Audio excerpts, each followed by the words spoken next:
Hello दोस्तों, मैं BL Luna मेरे यूट्यूब चैनल स्टडी टाइम में आपका हार्दिक स्वागत करता हूं। हमने इस पे व्याकरण की शुरुआत कर दी है। 25 अगस्त से हमने व्याकरण की जो पहले वीडियो है वो अपलोड कर दी थी। अगर आप मेरे चैनल पर पहली बार ही आए हो तो आप मेरे चैनल को सब्सक्राइब कर ले, बेल आइकन को ऑल पे प्रेस कर ले ताकि मेरे आने वाली हर वीडियो का नोटिफिकेशन आपको मिलता रहे। वीडियो अच्छी लगती है तो लाइक करें और वीडियो को ज्यादा से ज्यादा अपने दोस्तों के साथ में शेयर करें, क्योंकि अभी वर्तमान में आगे जो एग्जाम है वो होने वाले हैं जिसके अंदर हिंदी सब्जेक्ट आपकी लगती है, तो जो फायदा आपको मिल रहा है वो अपने दोस्तों को भी मिल सकते हैं। तो ज्यादा से ज्यादा वीडियो को आप निस्वार्थ भाव से शेयर करें, क्योंकि इसमें ऐसा मत सोचे, ना तो ये सोचे कि मैं अगर शेयर करूंगा तो मेरा क्या फायदा होगा, ये भी चैनल वाले का फायदा है। ना ही ऐसा सोचे कि अगर मैं किसी को शेयर करूंगा तो वो पढ़ लेगा तो उसको फायदा हो जाएगा। यानी जितना आपसे अच्छा काम हो सके उतना आपको अच्छा करना है। जिस प्रकार हम अभी बगैर पैसे के, बिना स्वार्थ के आपके लिए ये कर रहे हैं, पता नहीं ये चैनल कब मोनेटाइज होगा, कब इनसे पैसे आएंगे, पर अभी जो बिना निस्वार्थ भाव को आपको जितना दे रहे हैं, तो आप भी बिना निस्वार्थ भाव के जितना हो सके इसको शेयर करें। ठीक है, तो अभी से इसको शेयर कर दीजिए, अच्छे से पढ़िए। ठीक है, तो हमने जो 2 क्लासें व्याकरण की थी जिसके अंदर वर्णमाला थी, तो वर्णमाला कंप्लीट नहीं हुई, हमने स्वर है वो कंप्लीट कर लिए थे और व्यंजन के कुछ भाग हमने कंप्लीट किए।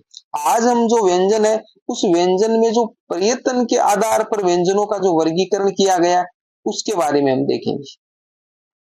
तो देखिए, स्पर्श व्यंजन यानी जो वर्णमाला है उस वर्णमाला में दो भाग किए गए हैं, स्वर और व्यंजन। तो स्वर हमारे 11 थे और व्यंजन है वो 33 थे। मूल वर्ण है वो 44 थे, क्योंकि स्वर और व्यंजन दोनों जुड़कर 44 हो जाएंगे। और कुल वर्णों की जो बात करें तो वो हमारे 52 थे। मूल वर्ण और कुल वर्ण अलग अलग हो गए। तो आपको क्वेश्चन आए तो मैंने जो पिछली वीडियो उसके अंदर आपको अच्छे से समझाए थे कि कुल वर्ण है वो कौन कौन से और मूल वर्ण है वो कौन कौन से है। अब इनको जो प्रयत्न के आधार पर अलग अलग बांटा गया है, तो पहला है स्पर्श व्यंजन, वो 20 है। 20 कौन कौन से है? हमने पढ़ा है कि वर्गीय ध्वनियां है, यानी क वर्ग, क ख ग ग अंग। ठीक है, फिर जैसे च वर्ग था च छ ज झ ये, ट वर्ग था ट ठ ड ढ ण, त वर्ग था त थ द ध न, और प वर्ग था प फ ब भ म। ये 5 वर्ग थे। वर्गीय ध्वनियां 25 बताई थी मैंने आपको, उनमें से 20 ध्वनियां ली है। जो 20 व्यंजन है उसको लिया गया। वो 20 व्यंजन कौन कौन से?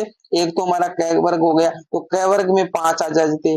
फिर हमारा च वर्ग को छोड़ दिया गया, यहाँ पर ट वर्ग लिया है, इसके अंदर भी 5 है। फिर हमारा त वर्ग है, इसके अंदर भी 5 है, और फिर प वर्ग है, इसके अंदर भी 5 है। तो ये 5 5 मिलकर 20 हो जाते हैं। और इस 20 जो है इसको स्पर्श व्यंजन कहा जाता है। यहाँ से क्वेश्चन बनते हैं, स्पर्श व्यंजनों की संख्या कितनी है? 20 है। स्पर्श व्यंजन में कौन सा व्यंजन शामिल नहीं है? इनमें से कोई दे देगा और एक दूसरा दे देगा जो च वर्ग वाला है या और इससे अलग है, यर है, लब है, छत्र जय और स्र है। तो इनमें से कोई सा भी देखकर आपसे पूछ सकता है। आगे है स्पर्श संघर्षी व्यंजन। स्पर्श संघर्षी व्यंजन वो 5 है, वो कौन से? च वर्ग वाले। तो अब आपके स्थिति क्लियर हो गई। स्पर्श व्यंजन है वो 20 है, क वर्ग है, ट वर्ग है, त वर्ग है और प वर्ग है। स्पर्श संघर्षी व्यंजन वो 5 है, जिसके अंदर च वर्ग है, च छ ज झ ञ। ठीक है, आगे आता है संघर्षी व्यंजन। संघर्षी व्यंजन कौन कौन से? तालव्य से है, मूर्धन्य से, दंत्य से और काकल्य है। ये है वो ऐसा ही है। ठीक है, प्रिंट में मिस्टेक हो गया, ऊपर इसकी मात्रा नहीं है, ये है ऐसा ही। तो ये 4 है, वो कौन से व्यंजन है? संघर्षी व्यंजन है। तो इनमें अलग अलग अंतर समझ गए, स्पर्श व्यंजन, स्पर्श संघर्षी व्यंजन और संघर्षी व्यंजन। यहाँ तक की स्थिति आपकी क्लियर हो गई होगी। अगर फिर भी किसी प्रकार का डाउट रहता है तो आप मेरे को कमेंट बॉक्स में पूछ सकते हो। कमेंट आप जरूर करिए। जब वीडियो देखते हो, आपको वीडियो अच्छी लगती है तो अच्छा है, नाइस है, एवरीथिंग, बहुत सारे वर्ड है, तो आप कुछ भी तो लिखे।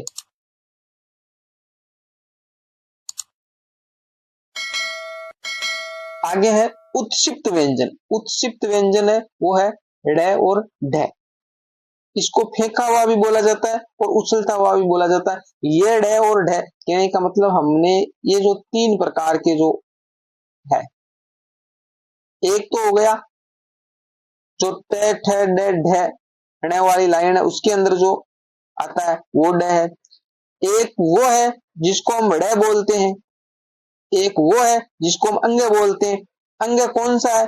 जो क ख ग ग अंग, जिसके अंदर इससे साइड में ये जो नुक्ता लगता है नहीं, साइड में लगता है और इसके नीचे लगता है, तो ये अलग है। ये जो शब्द है ये और एक ये जो यहाँ पर लिया गया है ये दोनों है वो अलग है, वो ढ नहीं है। ये जो हम ट ठ ढ वाली लाइन में बोलते हैं वो नहीं है, तो ये दो अलग है, याद रखना इसको। इसको उत्क्षिप्त व्यंजन बोला जाता है, ढ और ढ को, जो फेंका हुआ या उछलता हुआ भी बोला जाता है।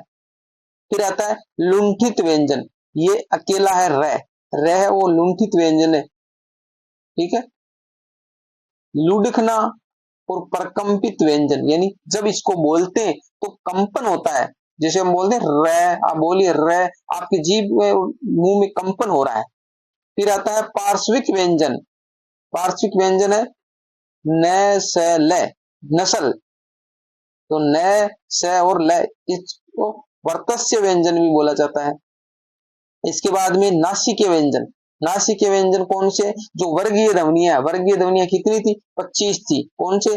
क वर्ग था, च वर्ग था, ट वर्ग था, त वर्ग था और प वर्ग था। तो उसके जो लास्ट के अंदर आते हैं, जैसे ये आया लास्ट में, ठीक है, क ख ग अंग है, बोलते अंग है, ये ण न म, ये जो पांचों जिसकी जगह हम अनुस्वार का प्रयोग भी करते हैं, ये पांचों वो नासिके व्यंजन बोलते हैं, क्योंकि इनके उच्चारण करने में हमें नाक का उपयोग करना पड़ता है, नाक का प्रयोग करना पड़ता है। बगैर नाक के इसकी ध्वनि है वो सही तरीके से नहीं आती है। अगर नाक को बंद करके हम बोले तो इसका उच्चारण नहीं कर सकते हैं।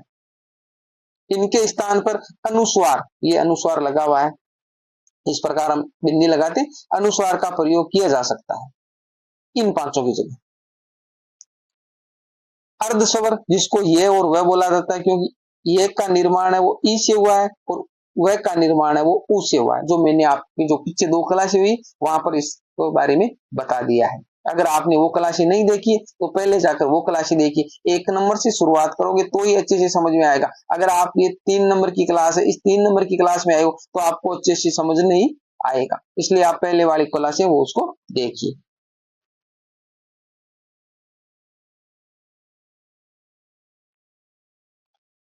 अब 3 नंबर जो है वो है प्राणत्व के आधार पर व्यंजनों का वर्गीकरण।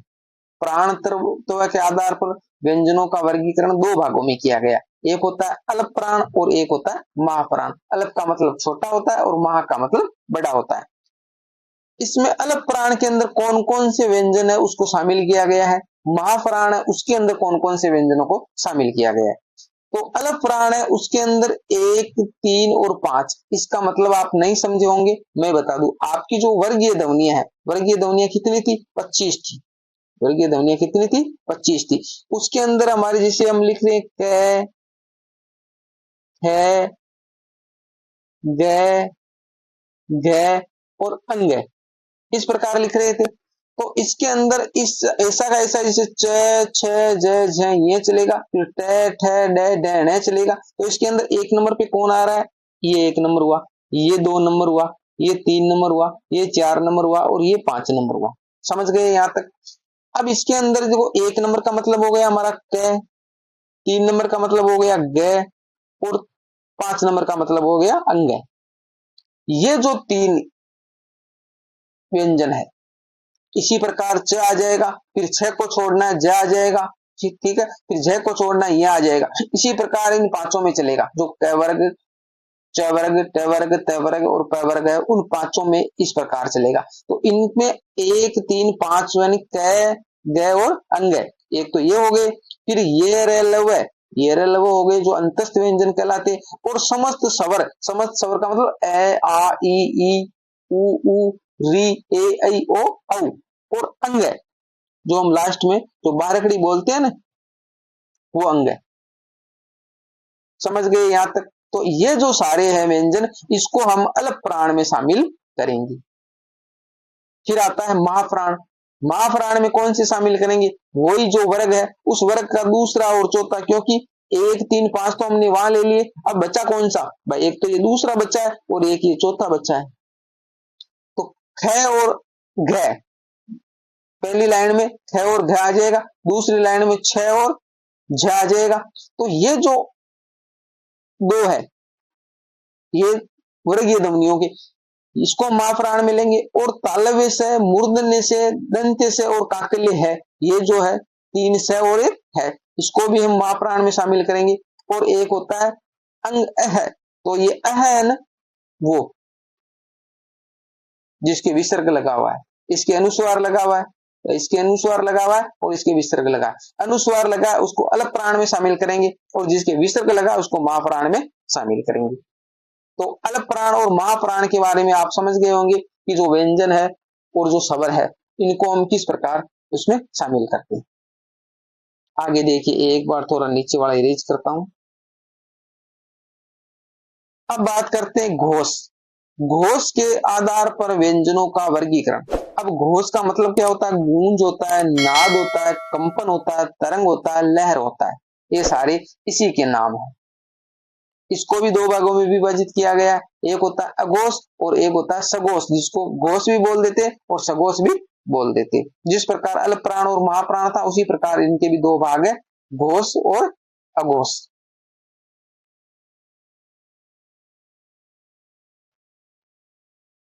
इसमें भी वही कंडीशन लागू होगी, वही वर्गीय ध्वनियां है, तो उसके अंदर हमारे जैसे क, ख, ग, ध और अंग, ये 5 थे।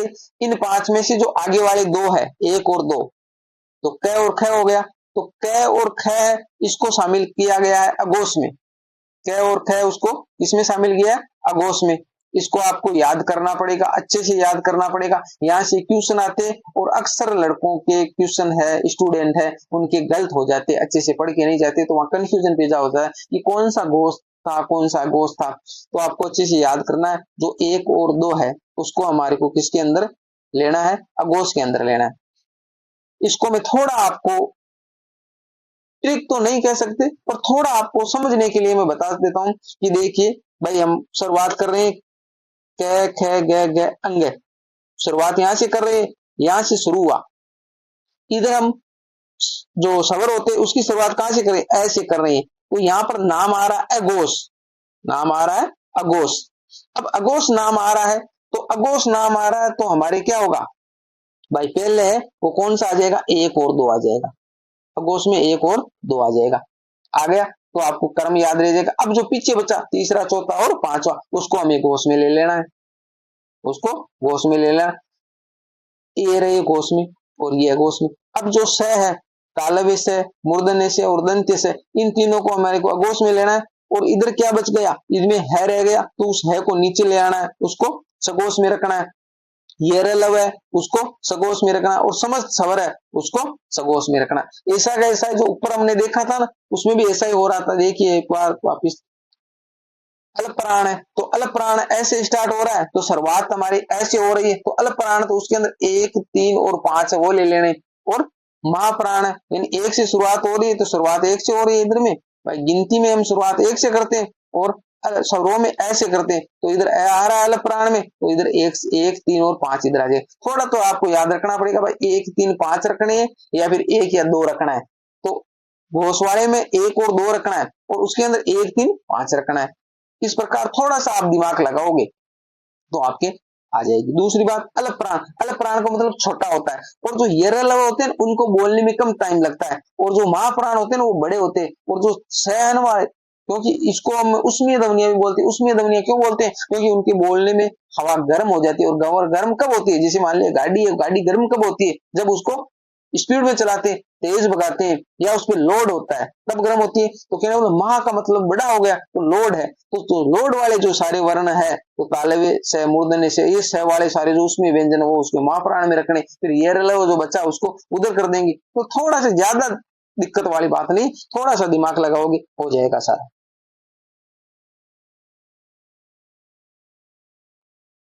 आगे बात करें संयुक्त स्वर। अब देखिए संयुक्त स्वर कौन कौन से हैं। संयुक्त स्वर है 4। संयुक्त स्वर कौन कौन से 4 है, जो मैंने आपको बताया था, पीछे हम पढ़ के आए भाई। संयुक्त स्वर कितने 4 थे, ए, ऐ, ओ, औ। संयुक्त व्यंजन भी मैंने आपको पीछे बता दिया, 4 थे, कौन से, छत, त्रे, जय और श्रय। तो आपको पूछे कि संयुक्त स्वर कितने होते, तो 4 होते, ए, ऐ, ओ, औ। संयुक्त व्यंजन कितने होते, 4 होते, छत, त्रे, जय और श्रय। अब आता है संयुक्ताक्षर। क्वेश्चन आ जाए संयुक्ताक्षर कितने होते, तो वो 8 होते। अब वो 8 कौन से हुए, 4 तो हमारे संयुक्त स्वर हो गए और 4 संयुक्त व्यंजन हो गए, इनको हम संयुक्ताक्षर बोलेंगे। यहां तक सारी चीजें आपको अच्छे से क्लियर हो गई, और ये गारंटी के साथ कहता हूं मैं आपको कि जो वर्णमाला हम पढ़ रहे हैं, ये वर्णमाला अगर आपने अच्छे से पढ़ ली, ये जो मेरी जो क्लास है भाई, ये तीसरी क्लास है, अगर ये क्लासें आपने वर्णमाला की अच्छे से देख ली, तो मैं गारंटी के साथ कहता हूं कि आपको दूसरी गाइड है वो पढ़ने की जरूरत नहीं पड़ेगी। एक भी क्वेश्चन आपका गलत नहीं होगा, पूरे क्वेश्चन यहीं से आते हैं। मैंने थंबनेल में लिखा कि सारे क्वेश्चन यहीं से आते, तो वो फिक्स बात है कि सारे क्वेश्चन यहीं से आते। मेरे को इतने सालों का अनुभव है, एक भी क्वेश्चन आपका बाहर नहीं जाएगा, इससे सारे क्वेश्चन आपके क्लियर हो जाए। बाकी गाइडों में लंबा चौड़ा बहुत सारा लिखा पड़ा है, पर वो कोई काम का नहीं है भाई। हमारे को वो चीजें काम की, एक होता है एग्जाम क्लियर करना और एक होता है विद्वान बनना। तो अभी आपको विद्वान बनने के चक्कर में नहीं पड़ना है, अभी आपका एक ही टारगेट होना चाहिए कि मेरे को एग्जाम क्लियर करना है, वो कैसे भी हो। तो एग्जाम क्लियर करने के लिए आपके पास में ज्ञान है, वो इतना भरा हुआ नहीं होना चाहिए कि आपका दिमाग है उसमें फालतू का कचरा भरा हुआ है। आपको वही सीमित चीजें पढ़नी है जो एग्जाम से संबंध रखती है। तो देखिए यहां तक की स्थिति आपकी क्लियर हो गई होगी, और इस क्लास के अंदर हम इतना ही देखेंगे, क्योंकि आज थोड़ी गले में प्रॉब्लम भी है, बोलने में थोड़ी तकलीफ हो रही है। तो आगे वाला जो मैटर है वो हम अगली क्लास में देखेंगे। मिलते हैं अगली वीडियो में, तब तक के लिए जय भीम, जय भारत।